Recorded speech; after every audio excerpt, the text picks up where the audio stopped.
Sobat RBD, berjumpa kembali dalam video pembelajaran kimia. Topik yang akan dibahas kali ini adalah pH asam basa. Selama ini kita mengenal air murni sebagai senyawa yang bersifat netral, tidak asam, tidak juga basa. Sebenarnya air murni mengandung H+ dan juga OH-. Dari mana H+ dan OH- ini berasal? H+ dan OH- ini berasal dari ionisasi air itu sendiri.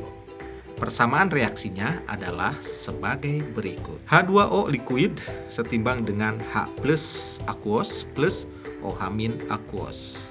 Karena persamaan ini berupa kesetimbangan, maka pasti memiliki tetapan kesetimbangan, sama seperti persamaan kesetimbangan yang lain. Nilai tetapan kesetimbangannya adalah konsentrasi zat yang di kanan dipangkatkan koefisiennya. Dan dalam hal ini H+ pangkat 1 dan OH- pangkat 1 dibagi dengan konsentrasi zat yang di kiri dipangkatkan koefisiennya. Tapi berhubung H2O wujudnya liquid, maka tidak dimasukkan ke dalam tetapan kesetimbangan. Karena yang bisa masuk ke dalam tetapan kesetimbangan hanya yang berwujud larutan, simbolnya dalam kurung Aki. Dan yang berwujud gas, simbolnya dalam kurung G. Dan karena kesetimbangan ini khusus untuk reaksi ionisasi air, maka diberi tanda W untuk water, sehingga menjadi KW. Jumlah molekul air yang terionisasi sangatlah sedikit, sehingga konsentrasi H+ dan OH- juga sangat kecil. Pada suhu 25 derajat Celcius, konsentrasi H+ dan OH- masing-masing hanyalah 10⁻⁷ molar.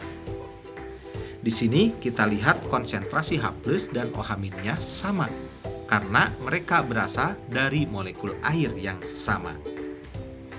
Karena pada suhu 25 derajat Celcius konsentrasi H+ dan OH- masing-masing 10⁻⁷ molar, maka nilai KW pada suhu 25 derajat Celcius adalah 10⁻⁴. Konsentrasi H+ dalam air akan bertambah jika ke dalamnya dimasukkan senyawa yang bersifat asam. Begitu juga konsentrasi OH- akan bertambah jika ke dalamnya dimasukkan senyawa yang bersifat basa. Namun, walaupun konsentrasinya bertambah, tetaplah angka konsentrasi H+ ataupun OH- ini sangat kecil, sehingga memerlukan angka lain yang lebih mudah dipahami maupun ditulis untuk menyatakan derajat keasaman ataupun kebasaan suatu bahan. Maka dirumuskanlah skala pH, di mana pH sama dengan min log H+. Misal pada konsentrasi H+-nya sama dengan 10⁻⁵, maka pH-nya min log 10⁻⁵, sama dengan 5. Jika konsentrasi H+-nya sama dengan 10⁻⁴, maka pH-nya min log 10⁻⁴, sama dengan 4. Di sini kita bisa melihat bahwa semakin besar konsentrasi H+, nilai pH-nya semakin kecil. Maka larutan yang pH-nya 1 memiliki derajat keasaman yang tinggi dan merupakan bahan yang berbahaya. Sedangkan larutan yang pH-nya 6 hanya sedikit asam dan tidak berbahaya. Bagaimana dengan pH air murni? Seperti sudah disebutkan sebelumnya bahwa konsentrasi H+ dalam air murni adalah 10⁻⁷. Maka pH air adalah min log 10⁻⁷, sama dengan 7. Maka pH 7 ini adalah pH netral. Skala pH ini berlaku untuk asam maupun untuk basa. Dalam perhitungannya, untuk menentukan pH basa, perlu ditentukan dulu pOH-nya, di mana rumusnya sama, yaitu min log OH-. Lalu dicari pH-nya melalui hubungannya dengan KW.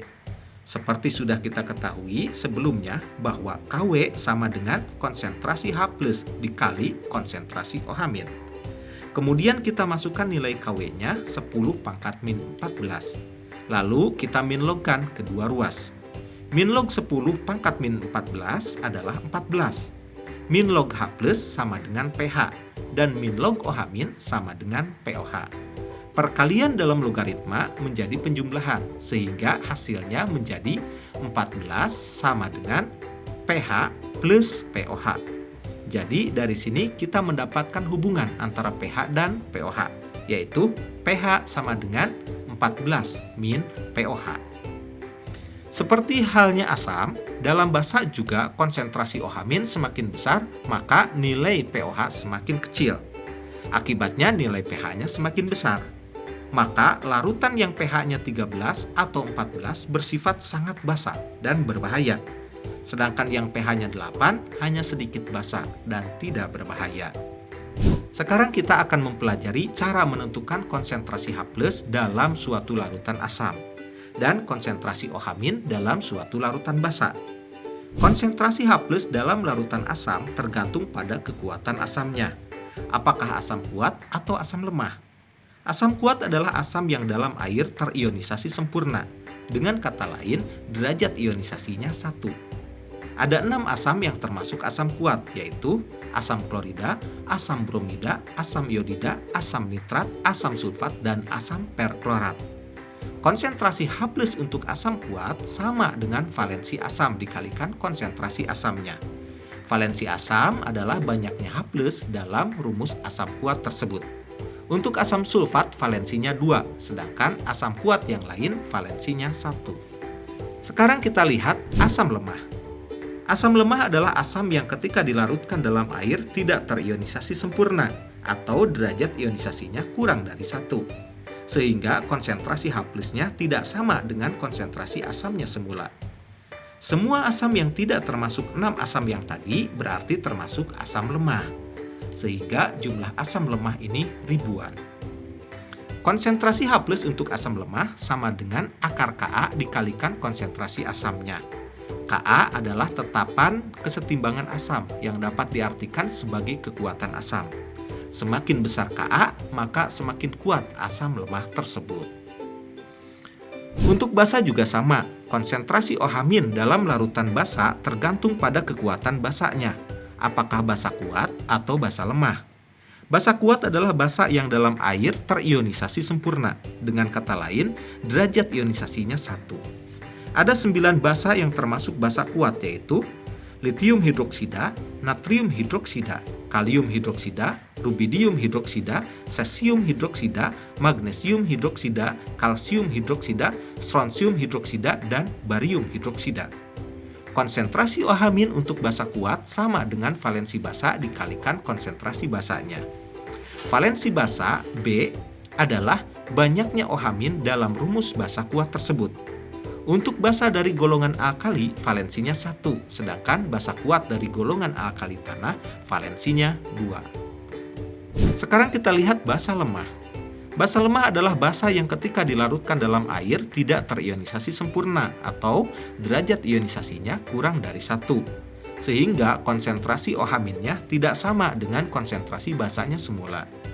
Konsentrasi OH- untuk basa lemah sama dengan akar Kb dikalikan konsentrasi basanya.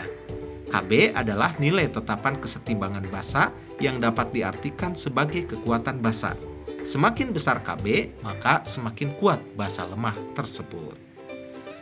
Baiklah, demikian video pembelajaran tentang pH asam dan basa. Sampai jumpa lagi di video pembelajaran berikutnya. Salam edukasi dari RBD.